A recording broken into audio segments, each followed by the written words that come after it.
You're having mixed emotions about Monse because it's been so long since you've had a platonic girl. Notice the pause. Yeah. Friend. I hang out with Jasmine all the time. She's my secret. I mean, I wish she was. We really connected on the self-care journeys. Turned into evening yoga sessions. But, well, now we have a shared Costco membership. But we're just friends. It's strictly platonic. Now we can three-way in the light of day. See, that came out wrong. I can get with Monse, and we'll be double dating and double dipping in no time. What is wrong with you, Jamal? Off chips and dip. I don't want to get back together with Ruby right now. I'm busy. I'm in a relationship with myself, and I am a lot of work. Going to have to be the one to deal with the look on his face when he finds out, not me. I trusted you instead of my own brother.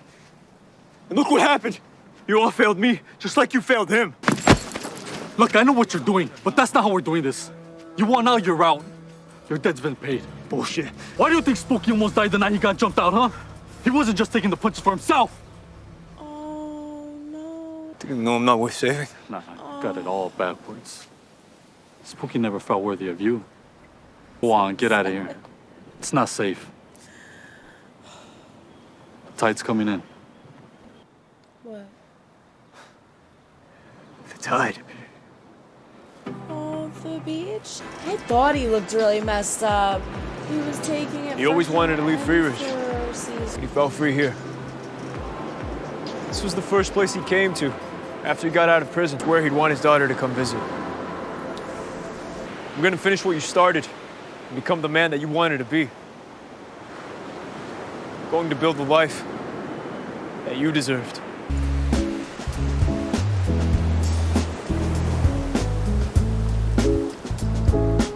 We all have scars. I know it's hard, you're not alone. I know it's hard, you're not alone. You're not alone. He kept telling me to reach out to you guys. I never listened. He knew we needed each other. I was always looking out for us. Unsafety. Oh no!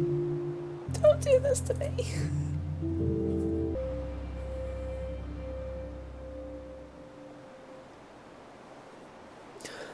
Gonna look out for us now. You will. All that time you spent looking up to Oscar, he was looking up to you, too. To Oscar. To Oscar. It's Oscar.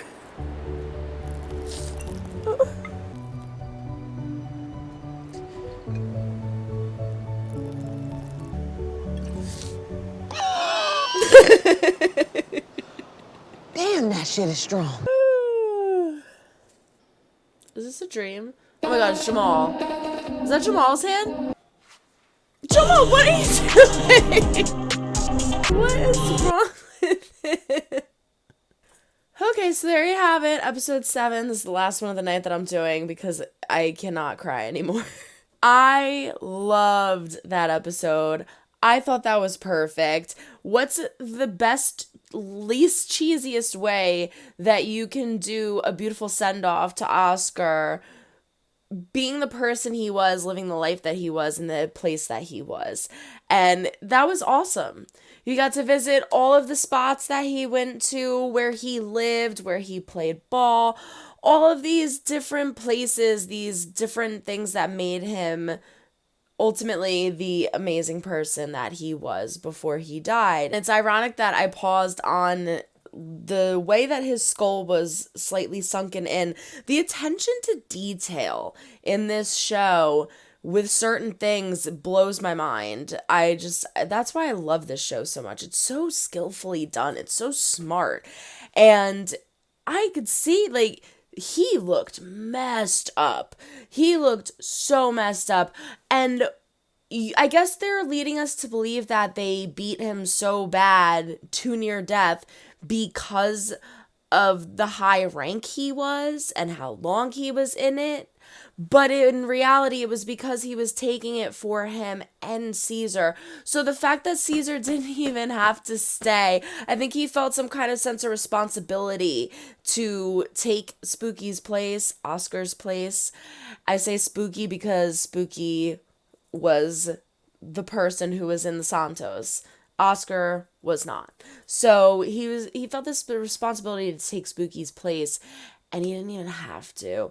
That's crazy. I thought for a split second that the one who shot Oscar was possibly Joker, and I don't believe it was now. I mean, I honestly threw it out as a guess. I didn't really believe it back when I said it either, but I really don't believe it now because the way that the two of them looked when Caesar was like, come on, hit me, they actually looked upset, and I feel like if they were the ones who did it, they would have had no problem beating Caesar. Instead, they were like, step back, relax, I get what you're doing, trying to persuade him to just walk away, which is not like them to do. So I think they're kind of taken back and surprised by the whole thing as well. I'm not sure if they even know who shot him. I really, really hope that we freaking find out, though, because if we don't, I'm just going to go crazy. Jamal finally tells Ruby unintentionally that him and Jasmine are really good friends. Jasmine tells Ruby that she wants to go to Berkeley. Ruby thinks this all means that he has to fight for her harder now, and I don't think it's going to end well for him, so I'm afraid to see how that goes. Jamal has this whole obsession with Monse out of nowhere during this episode. Partially, I agree with what Ruby's saying. Like, you haven't had a platonic, notice the space, notice the pause, that's what he said, a platonic, notice the pause, girlfriend, and Monse's back after 2 years, and then boom, there she is. Aside from that, he's also been hooking up with people left and right. We had the whole conversation with that one girl a few episodes ago in the car where he didn't even know her name. He called her, like, Allie, and she's like, it's Aaliyah. And he's like, see, like, this is what I mean. I don't get to know people. So I think it's just that he's, the rushing hormones through him, and the fact that he was hooking up with girls left and right, and he hasn't hooked up with anybody in a while. So, but I'm curious to see if they take that any farther in the next episode or two. Are they going to actually continue that? Because Monte's not going to go for Jamal. She's in love with Caesar. Let's be honest. Speaking of, they finally hooked up again. We all saw that coming. We all knew it was coming. But I can't get too mad at her because she was cheated on. Caesar did cheat on her. However, his brother also just died. You said so yourself that you were anticipating this. You could see this happening. So I think she's just a hothead. She's a little crazy. We've all seen that come out of her. And so she just wants, like, retaliation. She can't let go of that because, I mean, the smart thing to do would be just be like, I'm walking away. Fuck this. I knew that this was going to happen. He's going through a lot with his brother. Whatever. I'm just going to walk away. But you know that she's going to do something. She stole his car. He said that she has keys to his house.